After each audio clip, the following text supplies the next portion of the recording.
एकदम एनडीए की सरकार है, डबल इंजन की सरकार है।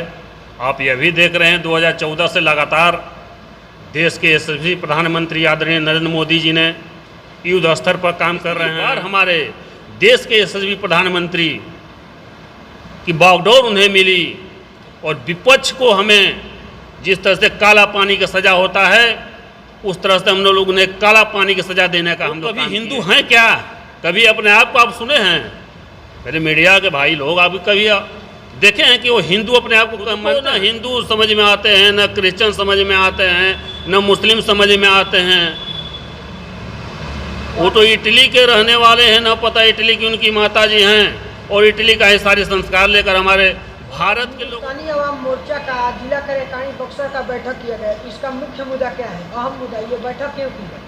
यह अहम मुद्दा यहाँ बैठक अपने संगठन को लेकर यहाँ बैठक हुआ है और पहली बार मुझे जो यहाँ बक्सर का जिला प्रभारी बनाकर जो दायित्व तो भेजा गया है, संगठन यहाँ कितना काम कर रहा है, कैसी स्थिति है पार्टी की, इसलिए हम यहाँ पर आए हुए हैं जमीनी स्तर पर, युद्ध स्तर पर काम करने के लिए, कार्यकर्ताओं में एक नई जोश भरने के लिए हम यहाँ आए हुए हैं। क्या लगता है कि अब विकास होगा? माननीय केंद्र में भी आप लोगों के मंत्री हो गए हैं, बिहार सरकार में भी मंत्री हो गए हैं। एकदम एनडीए की सरकार है, डबल इंजन की सरकार है। आप यह भी देख रहे हैं 2014 से लगातार देश के यशस्वी प्रधानमंत्री आदरणीय नरेंद्र मोदी जी ने युद्ध स्तर पर काम कर रहे हैं। किसी भी क्षेत्र में जो भी काम कर रहे हैं आगे की तरफ बढ़ रहा है। कहीं भी चाहे वो गरीब की मामला हो, चाहे दलित की मामला हो, अति पिछड़ा का मामला हो, शिक्षा की मामला हो, रोड की मामला हो, पुल पुलिया की मामला हो, हर क्षेत्र में विकास हो रहा है। विकास के ही बल पर तो हम तीसरी बार फिर एनडीए की पूर्ण बहुमत की सरकार बनी है। अच्छा सर, आप लोगों को कितनी खुशी है कि एनडीए में आप लोगों को एक सीट मिला और वो भी सीट आप लोग जीतकर माननीय नरेंद्र मोदी जी के हाथों को मजबूत। 100% मेरा स्ट्राइक रेट रहा।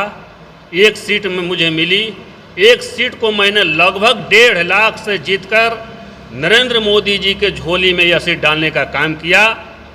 मुझे वही खुशी है कि तीसरी बार हमारे देश के यशस्वी प्रधानमंत्री की बागडोर उन्हें मिली और विपक्ष को हमें जिस तरह से काला पानी का सज़ा होता है उस तरह से हम लोग उन्हें काला पानी की सज़ा देने का हम लोग काम किए।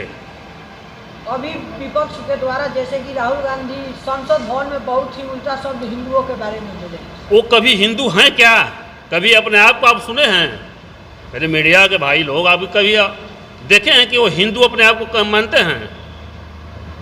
वो तो खुद को न हिंदू समझ में आते हैं, न क्रिश्चियन समझ में आते हैं, न मुस्लिम समझ में आते हैं। वो तो इटली के रहने वाले हैं, न पता इटली की उनकी माता जी हैं और इटली का ही सारे संस्कार लेकर हमारे भारत के लोगों को गुमराह कर रहे हैं, हमारे दलित के लोगों को गुमराह कर रहे हैं। अभी आप लोगों ने देखा ना, चुनाव में आया था ना, खटाखट 1 जुलाई से किसके खाते में खटाखट 1 जुलाई से आया 8500 रुपया?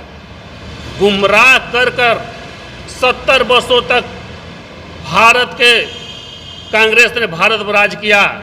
वहीं उनके दादाजी, उनकी दादी जी, उनके पिताजी किए, फिर वहीं इन्होंने दोहराना चाह रहे थे कि इसी तरह लोगों को मूर्ख बनाकर खटाखट योजना का लोगों के बीच प्रचार कर दुष्प्रचार कर हम लोगों को गुमराह करें और भारत के सिंहासन पर बैठें।